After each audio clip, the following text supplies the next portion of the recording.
Alright guys, so let's go ahead and I got these bolted on. Let's go ahead and get our axle in and then our wheels and tires. Now you have two options. You can put your bearings in here and then have your axle spin, or excuse me, have the rod spin with your wheels. You just may need to figure out how to stop it from, when you tighten the wheel down, to stop it from smushing on this. Maybe a spacer of some sort. But anyways, what I like to do is put the bearing inside the printed wheels or the Tamiya wheels, and then get it on here, and it spins really nice. I'll show you right now. I just gotta go get the rod. Alright, so what I ended up doing is threading in the M5 rod here, and then I Loctited some nuts on the inside. So I'm gonna go ahead and get this on. Bearing faces out. And that feels pretty good. So let's check the other side and make sure our length is good. I can move it.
Start getting the conveyors on. So what we'll do, I'll start on this side. Hopefully you guys can see. So we'll start here. So what's going to happen is we're going to go ahead and grab, so you're going to take your M3x12. And you're also going to go ahead and grab your material guide. I'm going to grab two of these. Now there's a shorter version and then there's this longer version. So we're also going to grab our M2x5s. Okay, so we want the round part on the bottom facing out.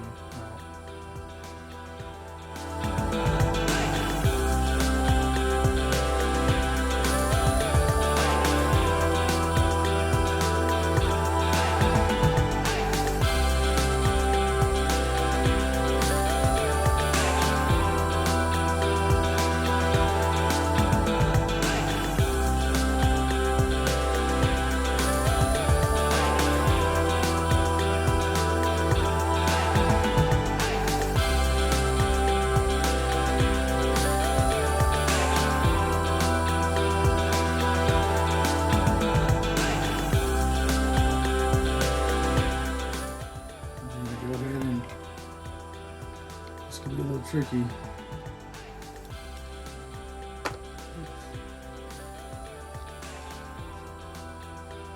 So what you want to do, I guess I'll do it this way.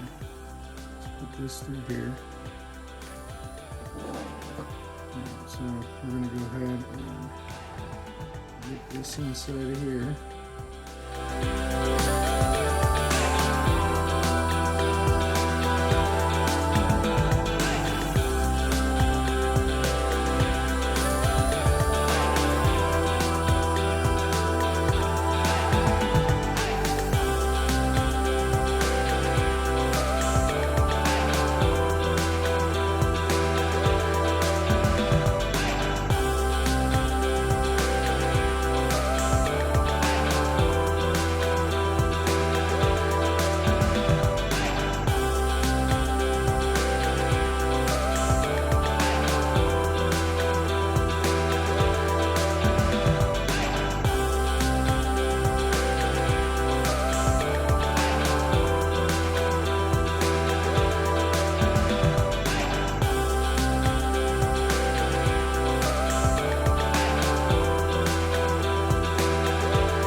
sake of this is essentially what it would be. And you're probably thinking, wow, that's pretty low, that goes pretty level. Well, it actually has some straps that come from inside and allow it to kind of come up and down and have some adjustments. So what we'll do here is we'll go ahead and I'm not going to wire it just yet. I'm just going to make sure that everything fits nicely. This one's a lot easier. Just sits just like that. Or 12s. And we're just going to screw it in with the self-tapping screws.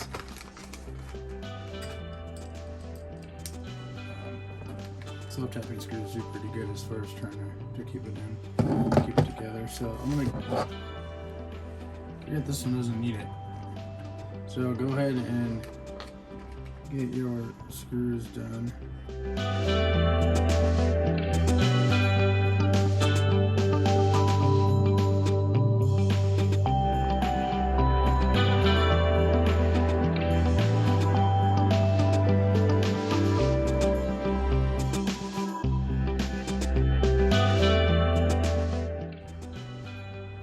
I like that better than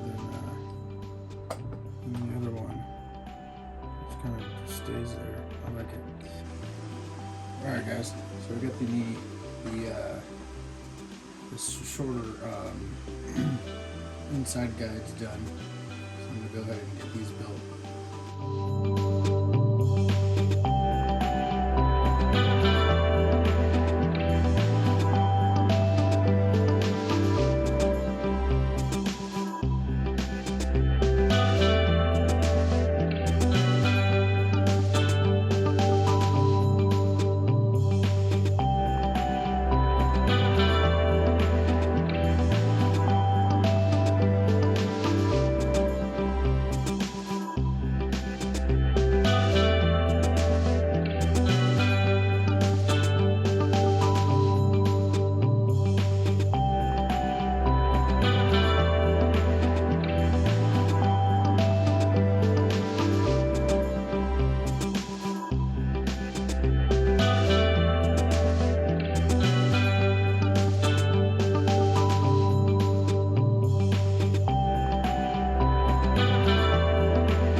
You can see the material belt guide, it kind of really seals it up, and what that allows is the material to just kind of slide down and get picked up by this conveyor. So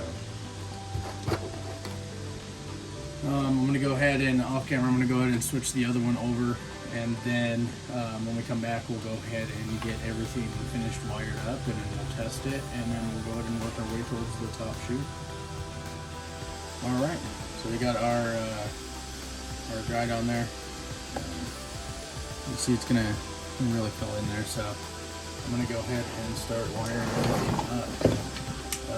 What I'm gonna do is we'll get one motor on, we'll test the ESC, make sure it's going the right way, and if it's not, we'll just flip the wires at the motor.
So the one that's going backwards is that guy right there. Couple more times.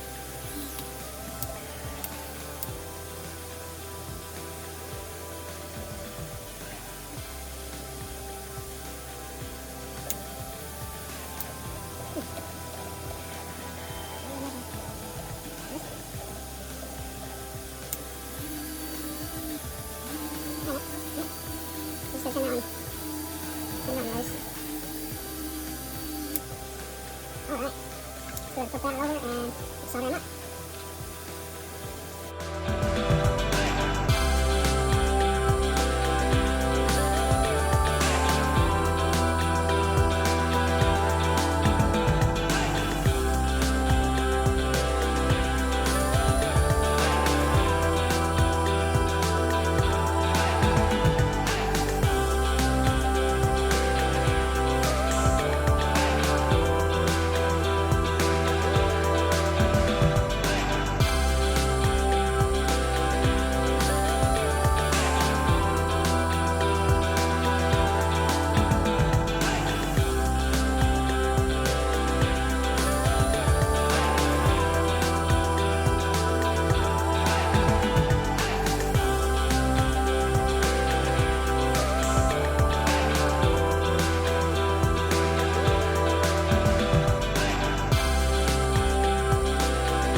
For this portion of the build video.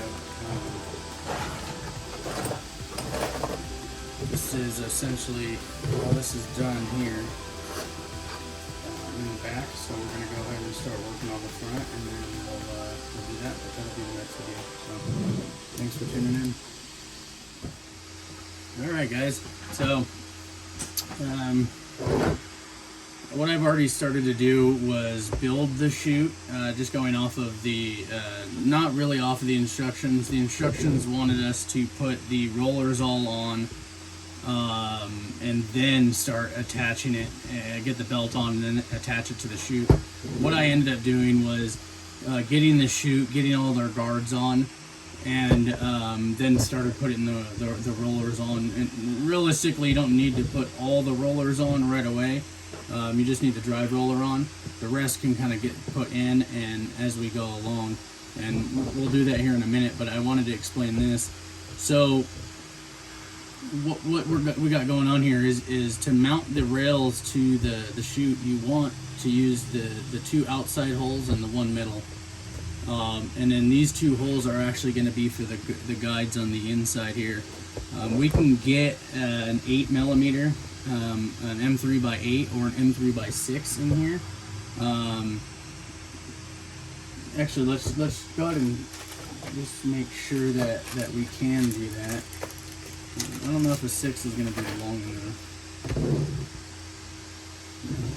No, we're going to go with an 8. Let's see how that looks.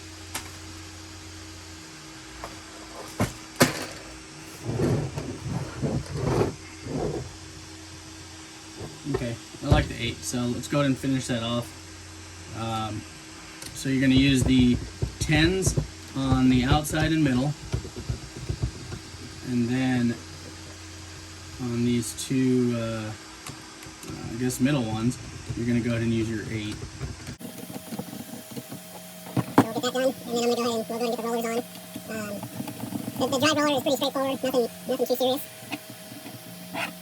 Looks like we're hitting it. We'll back this one off just a little bit to see that. And on the inside there, I used the 6s, and 3x6s. So it looks good. So going back to the drive roller, or all this is pretty straightforward. I glued my my sandpaper onto here, and obviously mounted the motor. I tested the motor too, just to make sure before I mounted the rails, and then again did all the guides and all that. And this is how I did the chute. In the instructions, again, it says it to do it a completely different way. I'm not a huge fan of that, so what we'll do is we'll go ahead and start getting our idle rollers in. I know this is white, ran out of the yellow, but we'll never see this, so I'm not too worried about it. These bearings keep falling out. And these aren't the 100 millimeter. I had to update the instructions. These are 110 millimeter.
Alright, so with this roller, what I ended up doing is, a gentleman on Facebook had mentioned that he had a heat shrunk one of the, I think it's the drive roller, but I did the return roller. It seemed a little bit loose, and although it didn't really slip, I just didn't want to risk it, so what I did is I put 2 layers of heat treat on it. I don't remember the size of it, but it actually looks like it's about maybe 2 millimeter wider now, or wider in diameter, so we'll see how she does when we get her on.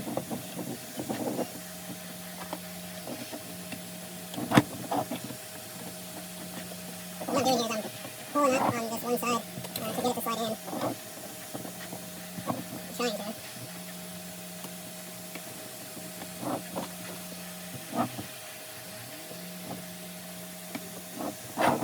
And what I'm going to do here, try and even it out. I'm going to try and, I'm going to glue this one end in.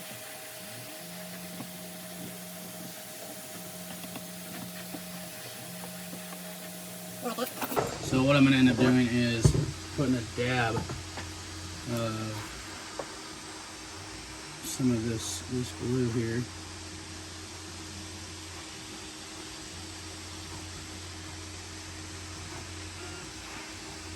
And the reason I'm doing this is I don't want the nuts inside the trommel, the drum portion. It's already close. I didn't do this last time, but I feel like this is going to work out pretty good. At least to keep it all in there. And then what we'll do is we'll just spray my applicator. I'm going to do it off camera. I don't like the smell of stuff, so I think I can get it off. I just like the smell of it. I can't say I don't like the smell of it. I don't mind the smell of it. I also don't like it because it smells like so sweet. So I guess I'd rather smell that than poop or something. Okay, so let's go ahead and we'll test her out by just moving this rear idle roller. So I'm trying to pull it, it grips right there. It slips and then it grabs, so it's a good sign. I'm okay with that. As soon as tension happens, it works out pretty good. So let's go ahead and test it out. I tested it out earlier, but I only had two doors in there. I kept it in jam. So let's see what we got here.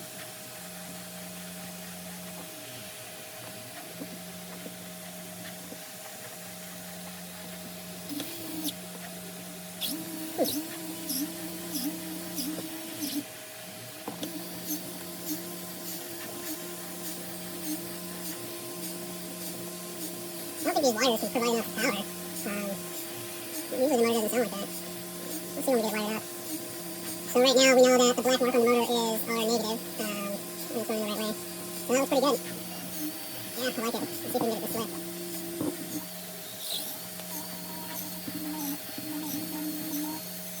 That's pretty good. It slips a little bit, but then it grabs. As soon as maybe the sandpaper gets a little bit warm. I think I'm okay with that. Trying to find something relatively heavy. Oh, here we go. This little end goes kind of heavy.